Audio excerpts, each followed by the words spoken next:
Hey everyone, welcome to another episode of the Hemmings Hot Rod Barbecue. My name is Mike Musto. On today's show, we've got a really cool guest by the name of Garrett Alexander Reed. Now, for those that don't know Garrett, I can assure you, you will.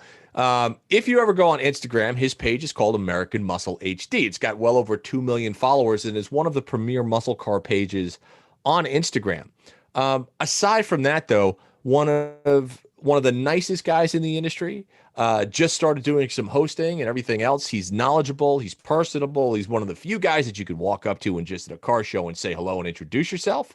Humble guy that's achieved a lot and is going to achieve a ton more. Super excited to have him on. Give us about 3 seconds. We'll be right back with Garrett.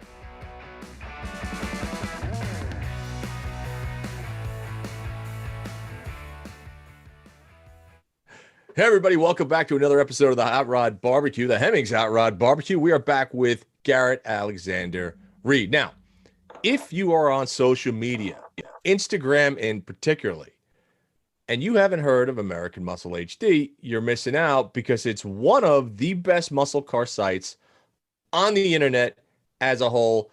Garrett has been doing this for a long time. Literally, truly one of the nicest individuals you are ever going to meet in your lifetime. Works his ass off at social media and at writing. Dude, how you doing, man? It's great to have you. I'm good, man. I appreciate you inviting me on. This is cool. I love doing podcasts. Yeah, dude, they're fun. I mean, the cool part about podcasts is that it's just a nice platform to come onto and bullshit with your buddies and talk about what you've been up to and everything like that. So, you have a lot going on. It seems like. Would that be correct? Yeah, on the surface, it seems like.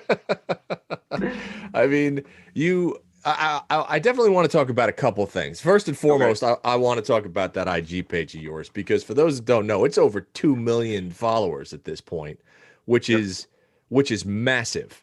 And how did you? Let me ask you one. I'm going to start by, how did you get into cars in the first place? Were you always a muscle car guy? Were you just a car guy in general? Well, how did that start? Yeah, I've always thought about that, and I think the answer I always come back to is just I had an older brother. I have an older brother, I should say, and we always had model cars, or he always had model cars. And when I was a kid, I'd always look at them. They were on shelves in his room. Yeah. And of course, I wanted to play with him, but he wouldn't let me. So as I got older and I started able to read and comprehend stuff, used to have, I don't know if you remember these from like the 90s, early 2000s. They were like these little like pamphlet things that you put in a binder. And it was like a fold out, and it had all like the supercars of the 90s. So it had like the Viper, the XJ220, whatever. And they were like these little binder things. You put them in there and you open them up, and they have like a write up on the front. You open them, they have all the specs. And I remember I used to study those. Yeah. I knew everything about those cars at the time. And it just kept going from there. I'd get Hot Wheels cars. I'd get Hess trucks. Oh God, yeah. Thing. About Hess trucks. It is. Oh yeah, always. Yeah. Absolutely. My aunt used to get me and my brother each a Hess truck every year for Christmas. Yep. So of course my brother kept his in perfect shape on the shelf. I would play with mine and crash them and beat them up. I guess it started at a really young age, and then muscle cars, I guess, just I don't know where that like love came from, because it was just a car thing from the beginning, but muscle cars, I guess, just I honed in on that. Okay. So are you gravitate, it feels like 80s and 90s and early 2000s stuff, right? So as somebody who's in their 20s, right? What is that? Did you ever want like something from the 60s or the 70s, or were 80s and 90s like where you wanted to be? No. Listen, it all comes down to money, man. You know this. Yeah, I know. I do. It all comes down to money. Trust me and believe. The only reason I got the Monte Carlo first was because it was what I could afford. And there's a little more to that, but my dream car, like one of my dream, like really attainable cars, is a '67 Chevelle convertible SS, and I still plan to own one. But again, it's a money thing. I'm working my way up to it. 80s and 90s cars are just now coming back into the scene where they're getting some love. You know what I'm saying? And they're affordable still, and you can hot rod them. But once I get up in a little bit more into my money, then I'll be able to reach back into the 70s and 60s and so on and so forth. Right. Yeah. Well, you've got your Monte Carlo. Your Monte Carlo, that's an 84. Is that correct? 84 SS. Yep. Okay. So, and that car has been making the rounds. right? Yeah. Like I remember and for those that don't know, you just had an article in the Wall Street Journal about a little mishap you had with that car Yeah. on Power Tour in 2019. Is that correct? Yeah. Okay, so walk us through the car first. Walk Okay. us through the process of you getting a car, modifications, and then getting it to Power Tour, and then tell us what happened. Okay. So in 2017, September was the first year I went to LS Fest East in Bowling Green, Kentucky. Hmm. And I had never met anybody I had some relationship on the phone and through DMs with the guy, one of the social media guys from Detroit Speed. Hmm. So I planned on meeting him at the show. So I got there, I met him, and we started talking or whatever. And this is after I sold my first project vehicle, which was a 2011 Silverado. I took the SEMA in 2016 when I was Okay. still in college. So I was ready for the next thing. I had sold the Silverado, and I'm like, all right, I want to build an actual muscle car this time, because all my followers Right. were like, the Silverado wasn't a muscle car. I'm like, whatever. so I'm like, all right, well, what can I afford? So when I was talking to my buddy from Detroit Speed, he was telling me that they were planning to push G body and F body, like third gen F body stuff. And I'm like, all right, I feel like I'd fit in better in a G body than a third gen. Now, don't Okay. get me wrong, third gens are super cool, but I was like, I don't want to grow a mullet, you know what I'm saying, and all that. So I was like, all right, let me do a G body. Yeah. So I talked to them, and then I met Bill Tishner. I don't know if you know who he is. He's the marketing coordinator. Of course I know Bill. Yeah, great guy. Okay, yeah. Wonderful guy. Great guy. So I met him, and the first thing I remember meeting him, he told me, I rolled up on him and introduced myself, and he was like, what do you drive? And I was like, I don't have anything right now. He was like, well, that's lame. He was like, well, let me know whenever Thanks, you Bill. decide to get. That's exactly what I mean. He just roasted you. So I was like, all right, well, cool. Yeah. So he's like, let me know when you get something and we'll help you out. So I'm like, all right, cool. So I got Detroit Speed and Holly willing to help me out. So fast forward to December after SEMA, my buddy Luis lived in Vegas, and I told him what I wanted. I told him my budget, and he found my car in Henderson, Nevada, that December. I sent him, he sent me pictures, whatever. I trusted him. I sent him the money. Yep. He bought the car for me, and it stayed at his shop up until May of 2018. And in that time frame between December and May, I was compiling my sponsors and my parts. Okay. So I had Detroit Speed. I had Holly. I had relationship with Chevrolet Performance up until that point. And we had talked in the past about getting a crate motor for the Silverado. And I was like, let me save this maybe for something else. And I'm thankful I did, because I was able to get an LSX 376 V8 from Chevy Performance. And then Whipple, and then Curry, and so everybody on jumped so on board. Everybody. So May comes, my buddy gets the car running, and there was a deadline. I wanted to say we wanted to take it somewhere. Oh no, we were going to get it ready for LS Fest West.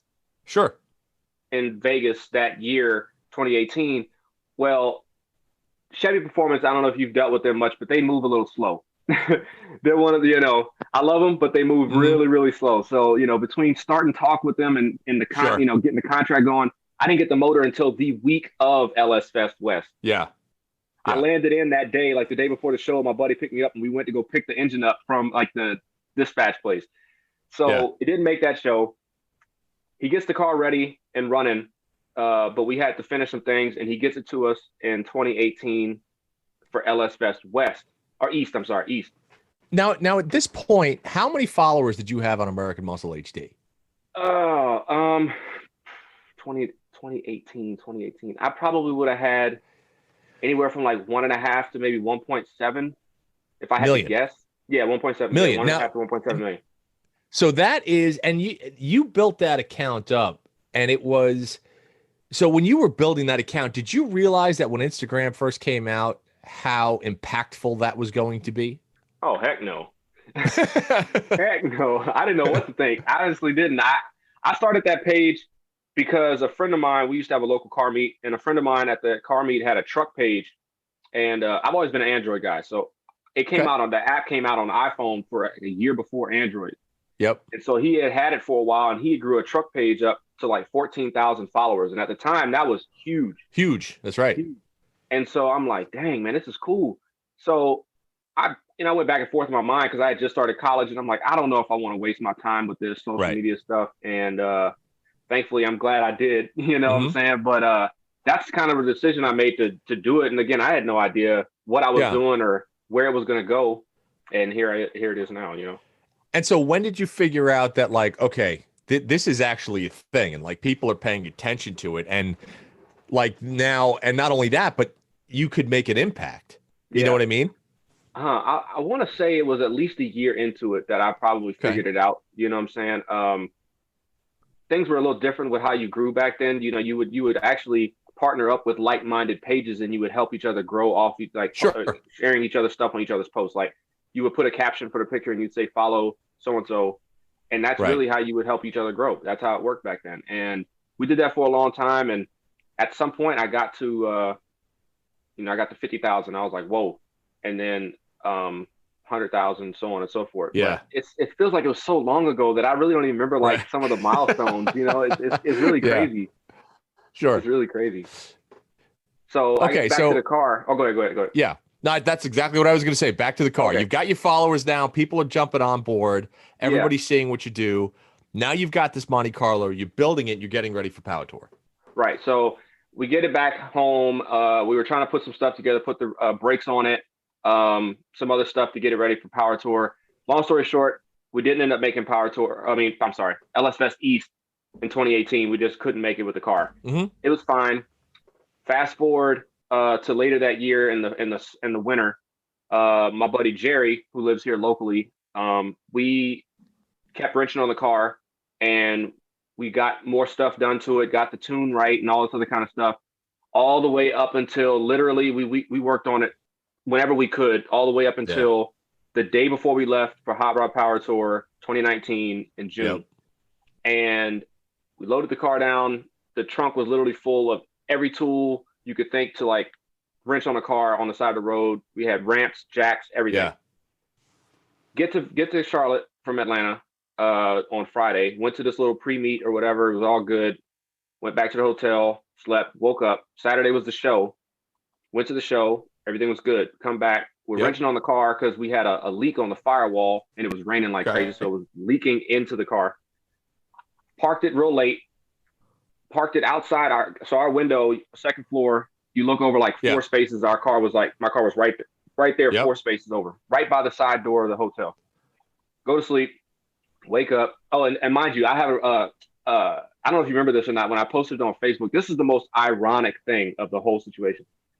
I didn't have time to get the interior done, so I had no security system in it. I had no alarm, Right, nothing. nothing. It was Yep. stripped out interior with seats and a gauge. That's it. So I thought to myself, I'm like, all right, what can I do to make this car a little bit harder if somebody wanted to try to Yeah. steal it? So I had bought a quick release steering wheel adapter because I just thought it was cool. You know, it's kind of race cars, Yeah. whatever. Sure. So I bought that. And the day before, I'm in the parking lot and I'm holding the steering wheel in my hand outside the car. And I'm like, this is my theft deterrent. Like jokingly, like this is just a Right. joke. So I wake up the next morning, the steering wheel's in my room. And obviously the keys are in my room. The car's locked.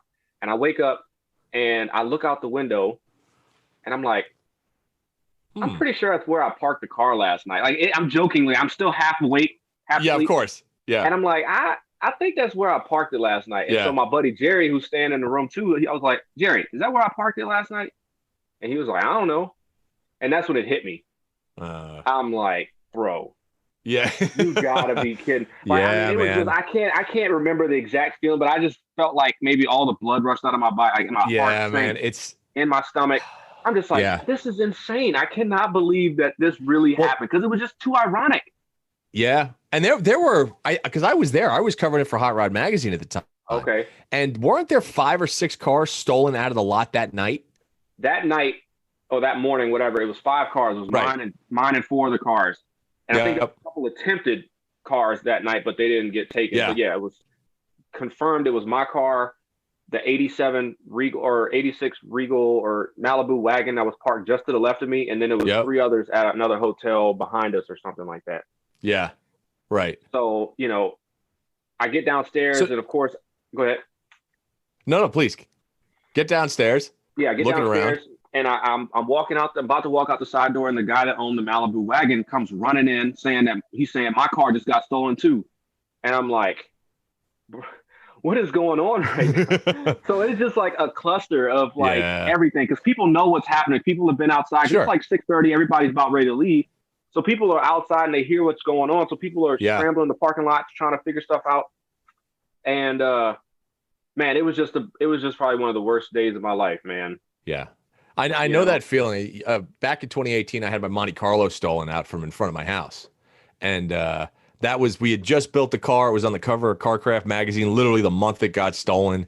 And it's one of those feelings for anybody who's never had anything stolen from them. It's a punch in the gut, right? Because you put so much time, so much effort, so much of yourself into these vehicles. And then to have some scumbag just grab it and take it from you, like, oh, not okay. Right. Yeah, no. So it's the worst feeling. So, but you now have the car back. So now, okay, so you're at Power Tour.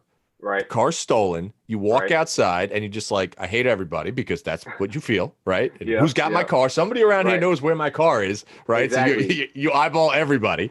Yeah. So why are you looking at me sideways? Where's my car? Yeah, exactly. So now, so what's the car is now gone. Mm-hmm. What happens next? How does the car then reappear because you have that car back? Yeah, I got to add a little small section of the story right please. afterwards because this was like a double punch to the gut, right? For any car guy. So it was a Sunday morning. And as you know, like in a non-super major metropolitan area, Charlotte's a decent city. But on a Sunday, there's no the local car rental places are usually closed and or they don't open till later in the afternoon. So it's early in the morning and we're like, well, I'm defeated. I'm like, I had people call me and tell me that they would pay for a rental car for me to finish the show. I had people tell me that I could ride with them, but I had my buddy with me. So I was like, you know what, man, I don't even feel like it anymore. I'm going home. So we had to get a rental car. So we sat around for a couple hours trying to mill around. And then we had to go to the airport to get a rental car. And once we got there, there were only 2 rental companies open even there. We stood in line for like 2 hours. Yeah. Right. Just to get to the front. And I thought that the people in front of us had said that they didn't have any more one-way rentals. And I was about to lose my mind. Get to the counter. And guess what car they told me they had? The only car they had. The Monte Carlo. No. What? A Prius. Yeah, that's rough. Yeah. I'm sorry. Now, let me change this, though. It did get 56 miles to the gallon, and we only burned like a quarter tank going from Atlanta to Charlotte. So that was pretty nice. I won't lie. Coming from 13 with the money, that was pretty nice. I won't lie. So I understand why people buy them, but it was just like, are you serious, man? Yeah. This is just like add insult to injury. Not only did you get your pride and joy stolen, we're going to give you what is perhaps the most hated car amongst the muscle car community. Yeah, the complete antithesis of what you were driving before. Yeah. So I was like, all right, well, you know what, whatever. So we get home, and so I had declared value on the car. That's one thing that I will suggest to people. If you have a hot rod and it's of any value to you monetarily or whatever, you need to have a declared value on the car. Is it declared or agreed value? Well, I think it's called declared on my policy. Okay. I think it goes hand in hand if I'm not mistaken. But basically, it's just like you have to provide pictures of everything you got in the car, and then you can really, people don't know, you can actually declare the value of your car for $1 million if you want. But when it comes down to it, when you have to file a claim, most times you have to still provide absolutely proof of documentation and of course. So you could pay for $1 million worth of coverage, but the car is only worth $10,000. Only going to pay you out $10,000. Right. So I had declared value on the car, and of course I did as much as I could from Atlanta, calling people up here, and all these tips or whatever that didn't ever pan out. And so many weeks, I guess a week or two go by, and I was like, all right, well, screw it. At this point, it's not coming back. So I went through the process of filing a claim with my insurance company, and I ended up getting paid out on the car. And what's ironic is that literally a week later, I get a letter in the mail that they found the car. So I got paid like that the week before, and then I get the letter in the mail saying they found it. But again, at this point, it's been a month and a half since the car had been gone. And to anybody that knows this stuff with these cars, you're thinking this car is done. Oh, it's going to be finished. Yeah, it's done. It's gone. It's either gone, it's dismantled. There's nothing left. Yeah. So the first 2 weeks, I couldn't sleep. I was thinking every night as I laid down, like, what the heck? how could they have gotten away with my car?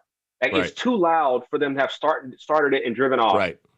It ran rich, so you couldn't just get in it and drive off Right. and like immediately it would have died. So I was Yeah. like, how did they get? That's all my mind was thinking about. Yeah. Um, so after I finally cleared my mind of all that, then I get the letter saying they found the car, and I'm like, now I got to deal with this all over again. So Right.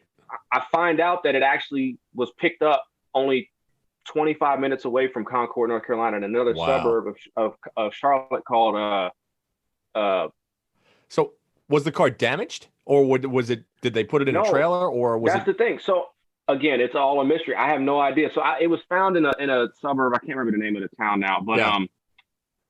do you know Alex from Detroit Speed? Alex Sure. Stivalletti? I know who Alex is. Sure. Okay, cool. So he still worked for Detroit Speed at the time in Mooresville, and when I got the letter saying that it was at this impound lot in whatever town it was, I said, bro, can you do me a favor? Just go look at the car, see what it is, if it's even worth Yeah. buying back.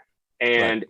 he did. And I remember getting the call or the text that he sent me, and he was like, bro, the entire car is still here. Wow. And I was Wow. like, what? And he was like, yeah, even we started it up in the lot, and the people, they were like, this thing sounds great. I'm like, Wow. So they basically took it, didn't have a chance to sell it or dismantle it, something. got spooked or something like that. And so then what was the process? Did you end up buying the car back from the insurance company? Yeah. So they sent me, I went back through the process. Obviously, at that point, I sent them the title, so they owned it. So I'm like, all right, well, the car's all here. There's no reason why I shouldn't buy it back. Right. So I went through the process of finding out like how much it was going to cost to buy it back, Yeah. and I bought it back. Good for you. Well, that's a very rare thing. I remember like when my Monty was stolen, that has yet to be seen. That car is gone. I've never heard about it again. Never got any calls on it. Whoever took it either still has it or dismantled it or whatever. So the fact that you got it back is absolutely cool. So that's great. Yeah. So now you just had a story in the Wall Street Journal about getting the car back and the whole thing. Did you ever think that when you first started American Muscle HD, that when you first got the Monte Carlo, that it would ever progress to a level where it has now in regards to starting the page, in regards to the amount of followers that you have or anything like that? Nah, man. No, I didn't. And what's crazy is like I always thought that I was going to do something with cars. At least that's what I hoped I was going to do from Sure. being a kid. But I never knew like what the avenue was going to be, because social media Sure. wasn't around up until I guess Oh, I know. around, like, aside from Facebook, up until right around start of college. Yeah. So yeah, Twitter, I guess. But so yeah, I didn't know what that avenue was going to be. And then, like I said, I started the Instagram, and I didn't think that that's what it was ever going to turn into. And here it is. But it's the same thing with the Monte Carlo. Like, I hoped people would notice the car and recognize it when I would go to shows after I finished it and everything. Sure. But I didn't think starting that car, like, this is how the car was going to have prominence and like recognition. Sure. Of course. Because it got stolen from me. That was the last thing I'd rather have had, Of course, yeah. happened, of course, but here it is. And that's what everybody knows the car for. And surprisingly me. Well, I mean, the good part is sometimes things have a very odd way of coming full circle. So, Oh, no, you're 100% right. I think, the fact that you have your car back, I think that's an amazing thing. The fact that you're still driving it, the fact that it really is such a well-known vehicle right now is amazing. I think you're one of the guys that have helped to put G-Bodies kind of back on the map, which I think is really cool. Anytime you could take a car that is known, but not maybe mainstream yet, I think you're one of the guys that helped make that car mainstream now, which is really cool. And that's another thing that's wild to me too, is like, I've had people tell me that I've been like an inspiration to them to either build their G-Body or want to build a G-Body. And it just blows my mind because, I'm a pretty humble guy. I don't like to, I just don't ever feel like I never gas myself up in those lights. So it's like, it's hard to ever feel that like I had that much of an impact on people to, I think what you got to realize is that's one of the reasons, right? Yeah. I mean, when you are humble and when you go out and when you do stuff, you don't actions speak louder than words, obviously, right? Oh, yeah. And I think you've already proven that. And I think when you started building this car and, as an individual that everybody just likes to be around and hang out with and have fun with, you don't go out there and toot your own horn. You're just like, Right. this is what I do. This is the subject matter. This is why I like it. People will gravitate to that. People will Yeah. jump on that bandwagon because you're not just being like, I'm the greatest, I'm the best, I'm the this, I'm the that. All you're doing Yeah. is like, listen, this is what I like. If you like it too, then great. Let's talk about it. And I think Exactly. that's a massive, massive thing. Now that takes us back to becoming an influencer in some Right. respect. So Yeah. let me ask you this. Okay. How do you feel about that as far as the influencer title as a whole, as far as and knowing you can make a difference when it's about stuff right now because you're obviously Yeah. in that position and you can do Right. that. Has that been, I guess, difficult, or do you have any reservations about like how has that affected you as an individual? I honestly don't think it's infected me much at all. Because I'm a people person Yeah. and because this industry is very much like a person to person thing, Yeah. I like it. I love it. And it's so cool to me. Like, this is the one thing I pride myself on, and a lot of people give me praise for with having such a big page or whatever, is that I read just about every DM, or at least look at them. Huge. Yeah. You know what I'm saying? I look at just about every DM and I try to at least respond to everything, Mhm. if it's worth responding to. And then I also look at a lot of the comments, and you can see like a lot of those videos I get or the pictures I do pretty good, amount of Oh, sure.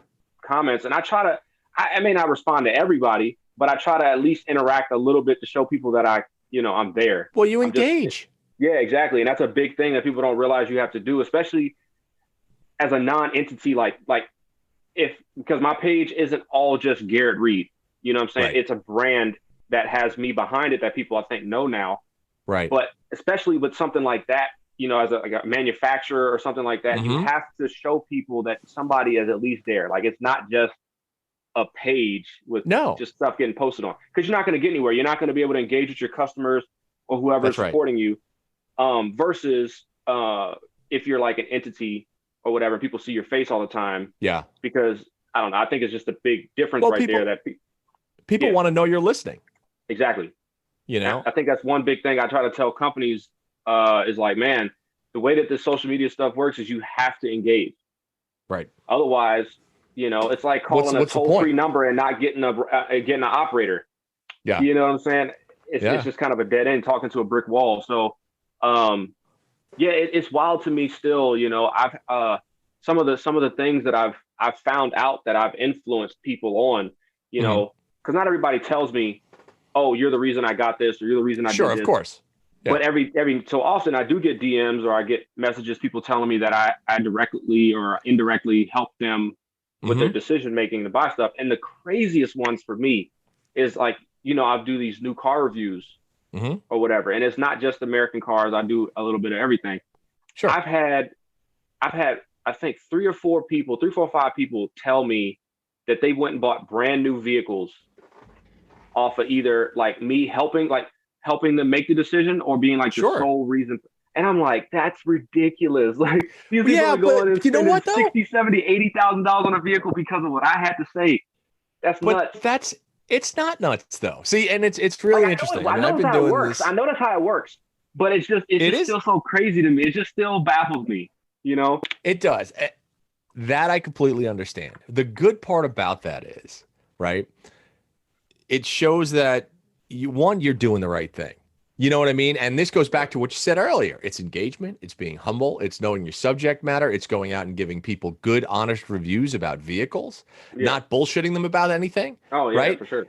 And the other part is being approachable is the other part of it, right? So, if I mean, you've established this fan base now where I think whether you're at Power Tour or at LS Fest or at any type of venue where there's a show, you're one of the guys in the industry that people feel like they can come up to and be like, hey, man, I just want to introduce myself.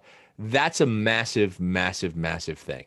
Yeah. And a lot of people who are quote unquote hosts or personalities or whatever the case is, I've seen egos go through the roof. And generally what happens, you'll see them go up like this and then just crater because they feel like they're, well, you owe it to me. Or, if you want to come up and talk to me, well, there's a price for that. And you're like, man, the hell with that. Like, that's not okay. For sure. For sure. I hate that. I can't stand that. Like, I really can't. Like, I remember, and this is kind of a little, like, not anybody directly in like the industry. And I remember I was at a local car show, and there was it was more like a classic car show. It was really Hmm. consistent every third Saturday. A lot of the same old guys would come in, bring the same cars, but it was such a cool vibe at the show. This one guy pulls up in a Lamborghini Aventador, Hmm. so out of the realm of what's there. Right. And the guy pulls up and he parks. And I remember, granted, he probably had a phone call on the way there or whatever. So he gets there and he sits in the car for probably like 10 minutes after he parks on the phone. Yeah. Then he gets out the car, still on the phone, and you got all these little kids, man, that are just hyped Yeah. because they're like, oh, it's a freaking Yeah. Lamborghini, whatever, Right. Right. running up to the car, whatever, and he's off to the side on the phone still. And then once he gets on, make sure on the phone, okay, you gotta finish your call. Yeah. He gets off the phone, and like he doesn't want to socialize with anybody. And I'm Yeah. like, Can't dude, do like, that. why even come to the show? Because you Right. got like I understand if you got grown men coming up to you talking, want to look at the car, whatever. Sure. But you got children. This is how this thing continues to grow. You got That's children right. that want to see the car, and you're just off to the side, just like, oh yeah, look at my car. I'm not going to open the doors or anything, but Yeah. I think that people forget that a lot of times. yeah, Like I know, like a lot of times, like if I take the Daytona to a show or something like that, that car is a cartoon character in its own right, and yeah, people, they see the wing and they think of the movie Cars and all that other stuff. Like my first thing is I'm like, get the kid, put him in the driver's seat, let him sit right, on the wing, let him climb. yeah, It's, you know what? None of us are getting out of here alive. None of right, us. Right? You've got one chance to make an impression on these kids that hopefully will continue the hobby, and that when they can drive in 10 or 15 years or whatever the case is, they're going to look back at those experiences. Like if you have kids, you see kids and they're all over the Monte Carlo, open the yeah. door, you let them in. That's a memory that's going to be burned in them forever. That's Oh, for huge. sure. Yeah, it's huge, and it's such a simple thing, such a simple sentiment. You know what I'm Right. saying? And I don't know. And it's like I said, regardless to if you know whatever, like at least that memory will be in their mind forever, and they'll be able to play it back. So regardless of however it plays out in their life, they'll still have that memory. Right. That's You know. right. So I remember when I was a kid, I'm still enamored with fire trucks. But I remember my mom took me to a fire station one time. Like I was running late to school, and she was like, "Screw it, we're gonna stop at the fire station." And I Yeah. remember the fireman let me sit in the cab of the truck. And I Yeah. remember I probably fooled around with a couple of the lights or something like that. And it's like, bro, I still remember that. And I was like Yeah. four or Right. five. So I don't know. I have yet to have like any like kids come up to me with the car. But trust and believe, if they do, I'll let them peg the rev limiter on that thing. I don't even care. Nah, dude, You know? I think that's so good. I think that's what people kind of a lot of people just fail to understand. And I think if you're going to be in this industry, that's something you have to do that, right? I Yeah. mean, stow whatever ego you think you had, Right. be accessible because, and like you said, it's all about the engagement. Hmm. People want to talk to you because what you've accomplished. So Yeah. now the Monte Carlo and that thing you've done so much with that car. Did you did you realize or was that the whole vision? Like, is there an end point for that car? You're gonna be like, all right, it makes 700 horsepower, everything's done, it's time to move on, or do you think that's gonna be like Uh, just keep snowballing? Maybe. I don't know because the way we went with the interior, it'll be like a Jenga game to try to figure out how we're gonna put a cage in it. Because we had initial plans, but of course things changed, right? The interior was supposed to be the next thing that was supposed to get done once Hmm. it got back from Power Tour that year. Sure. And we were going to put a cage in it and all this other kind of stuff. Well, of course, things happened and it pushed stuff away and whatever. So after I got the car back in 2019, the following year, last year in COVID, in April was when I sent the car out to Sacramento to have the interior finished. Well, Hmm. we didn't incorporate the cage. We didn't have time to put the cage in it before it Sure. left and all this other kind of stuff. So it doesn't have a cage in it now. So it still has G-body shuffle movements.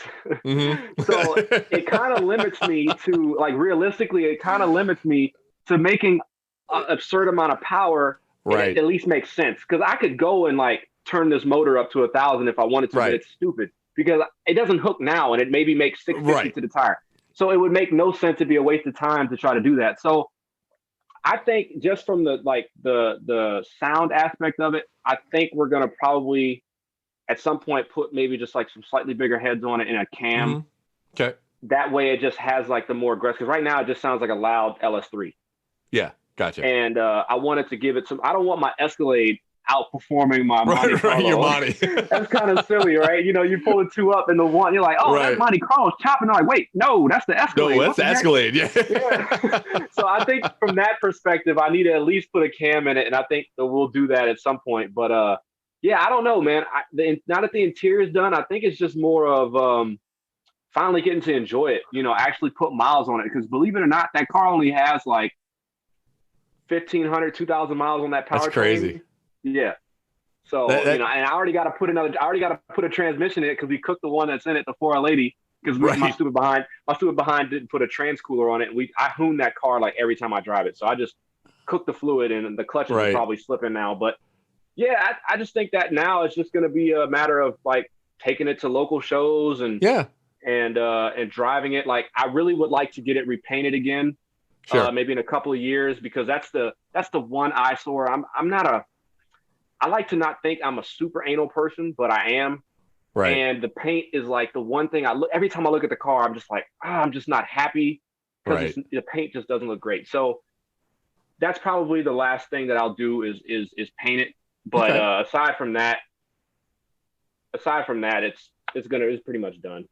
Okay. So what's next? Because you've been doing, like you mentioned, you're doing new car reviews now, which are coming out great. And I think that, you know, from a personality standpoint, you're fantastic in front of the camera. Your reviews are honest, they're fair, they're good. You're developing a really good audience.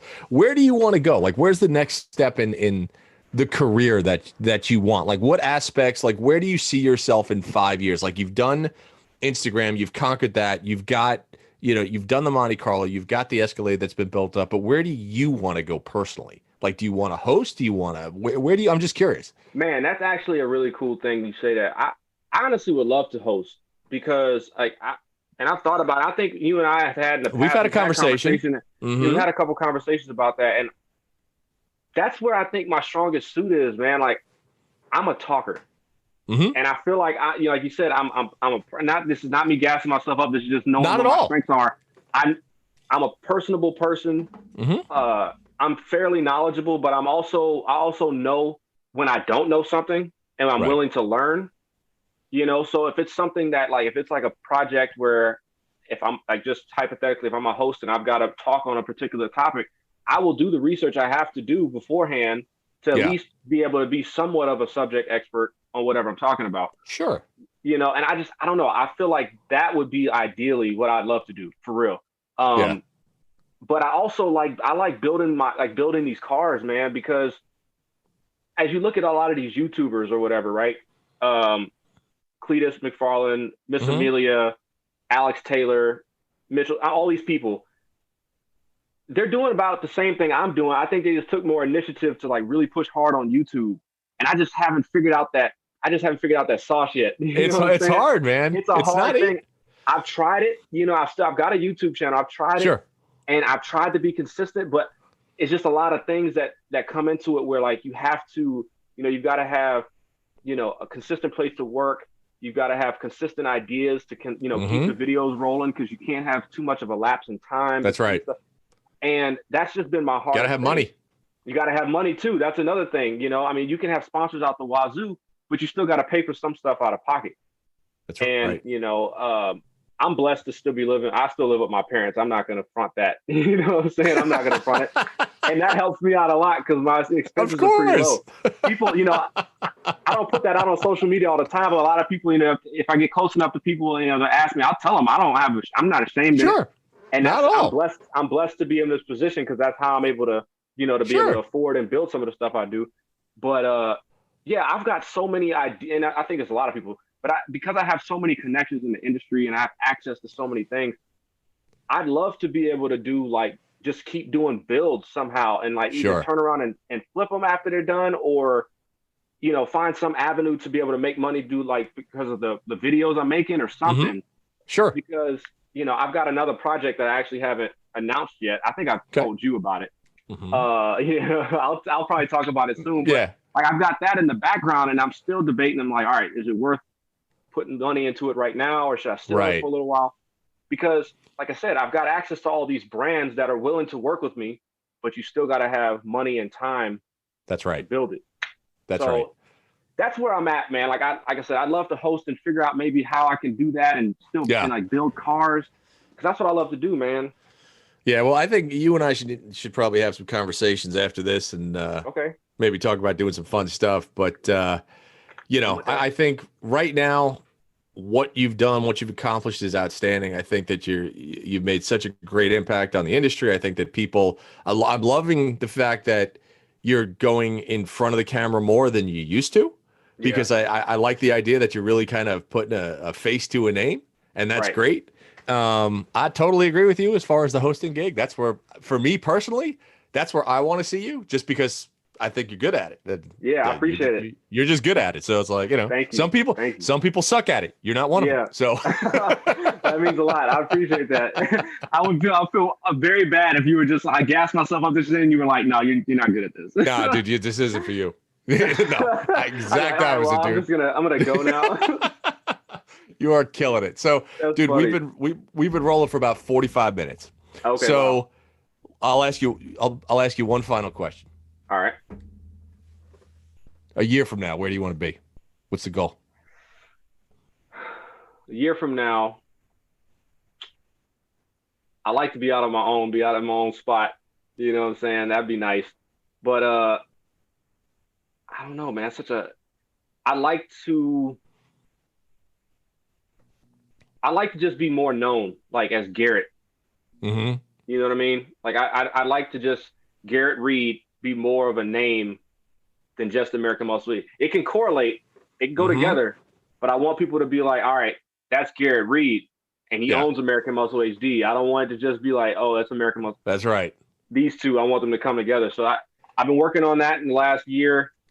I want to push harder on it between now and this time next year, and Yep. and with that, hopefully, it brings me more opportunities to be able to, keep expanding myself and work my way up in the industry more. Well, dude, I don't have any doubt that you're going to do that. I think, watching your career, watching how you've kind of built up stuff, and just not only the pages, but your personality on camera and writing and everything else. Not a doubt in my mind you're going to achieve that. So, and anything I can do to help, I'm always here. Yeah, man, I appreciate it. I got But you, man. I always will hit you up if I need something. hell yeah, and I would Yeah. expect nothing less. That's what I like. Right.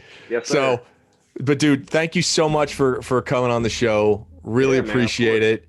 And first, where can everybody find you if they want to contact you about doing reviews, about opinions on builds, about hosting? Where should they find you? What's the best place? I mean, you can reach me obviously on my Instagram, American Muscle HD, and then linked on my bio, I have my personal Instagram, which is called Garrett is the name. That one I think would be a little easier because I can, my DMs are a lot less on that page. But I also have my email attached on American Muscle HD to be able to reach out to me there. But those are the easiest ways people can get a hold of me. Okay. Awesome. Dude, again, thank you for coming on. This has always Yes, been sir. great. Hopefully I'll see you soon at some event, I'm sure. Oh, hell yeah. Well, all right, good. So we've got beers on the burner then, because that's got to happen. Tuesday night, South Hall for the Mopar unveil, whatever that is. Mm-hmm. We'll be there. Oh, dude, I'm a Mopar guy. I'll be there. Oh yeah, I know it. I know it, man. I'm thankful. That's the thing, bro. Because I met you for the first time at Sonoma when I went out there for the Hellcat. What was it? The Hellcat Red Eye Challenger, the wide body or something like that. The wide body Challenger Hellcat Red Eye. That's what I met you at, and I'm thankful. I think I saw the Daytona. Yeah, it was up there. Yeah. Yeah. So I'm thankful. However long ago, 2 years ago, that we finally got to connect, man. Well, dude, it's like I said, it's great watching you, what you achieved. I can't wait to see how much farther you go, what your impact on the community is, and just in the hobby in general. You're killing it. Please keep killing it. This way I've got something to watch, because right. One last thing. You need to bring your butt and bring Ron out here so we can kick it with Mike. Absolutely. Get G bodies together, because there's no reason why we shouldn't do that. No, Ron and I were actually talking about that. For those out there, we're talking about Ron Ball. He's been on the podcast before. And as for Mike, we're talking about Killer Mike, Run the Jewels. Like, yes, we need to do that. Absolutely. Yeah. And I think we need to do that sooner rather than later. I agree. Yeah. I talk to Mike every now and again, but, obviously he's a pretty busy guy, and all of us are busy. But I feel like there's no reason why we shouldn't. Nah, dude. collaborate. We can make it happen. We can make it happen. So I know. All right, man. Dude, my friend, I will talk to you real soon. Yes, sir. Have a good rest of your day. Thank you. You too. Thank you, buddy. Thanks for listening, folks. And again, please subscribe to the Hot Rod Barbecue podcast. If you're on Spotify, check us out there. Subscribe to it on iTunes. And if you are going to go to YouTube, make sure you go to the Hot Rod Barbecue podcast and hit that subscribe button. And we'll come to you every week.